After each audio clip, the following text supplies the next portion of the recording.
Subscribe करें बालकृष्ण शास्त्री जी के YouTube channel को और हमारे वीडियोस को सबसे पहले देखने के लिए बेल आइकन को दबाएं। युधिष्ठिर महाराज ने पूछा, अर्जुन क्या बात है,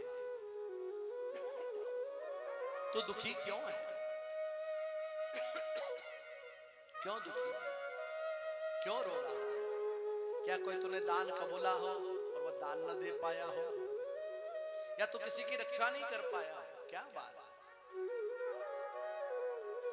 अर्जुन ने कहा, भैया आज तक तो मैं ये मान रहा था मेरे पास में गांडीव धनुष है और मैंने उससे बड़े बड़े योद्धाओं का नाश किया, लेकिन जब मैं द्वारिका से लौट करके आ रहा था, एक स्त्री ने मुझसे प्रार्थना करी, मेरी रक्षा करो, लेकिन मैं रक्षा नहीं कर पाया।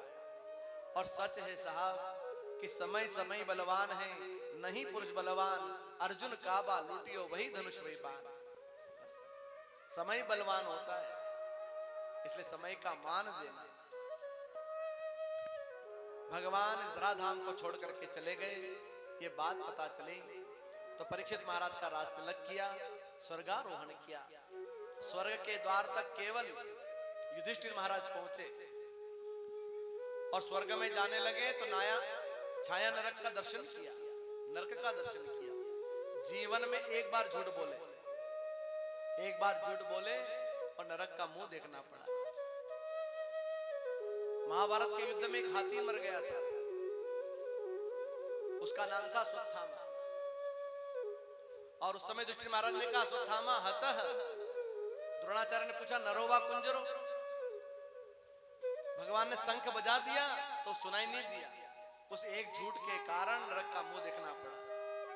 और आजकल लोग कितना झूठ बोलते हैं, और इस मोबाइल ने तो इतना झूठ बोलना सिखा दिया, आदमी होता कहां है और बताता कहां है कि बस अभी आया और घर में नींद निकाल रहा।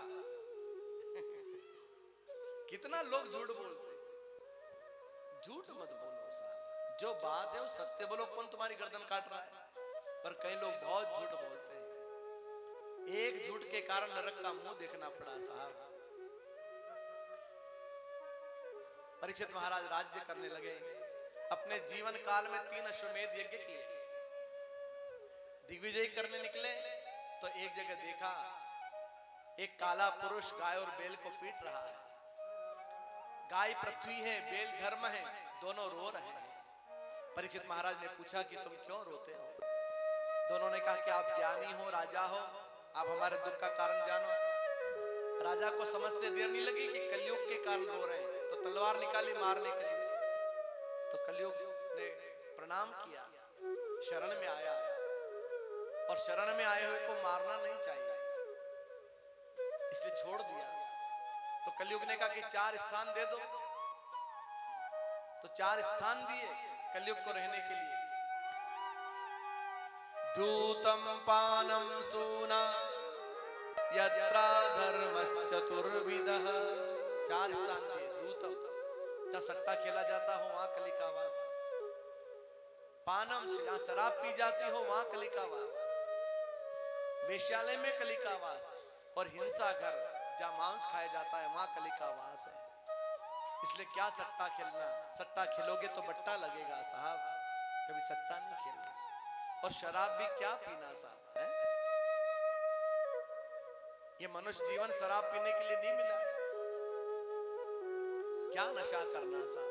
नशा भी करना है तो भगवान नाम का नशा करो, कभी शराब नहीं पीना। और शराब को नहीं पीते हैं, शराब खुद पी जाते हैं। एक घर में बेटे को खांसी हो गई। खांसी हुई तो स्त्री ने अपने पति से कहा, देखो जी नाना के खांसी वही है, डॉक्टर के बते लाओ। तो पति शराब पीता था, उसने कहा एक ढक्कन पी ले दे, चली जाएगा। तो स्त्री ने कहा कि इससे भी कुछ खांसी गई है? आदमी ने कहा बड़ी बड़ी जायदाद चली गई है, खांसी कहीं रहेगा।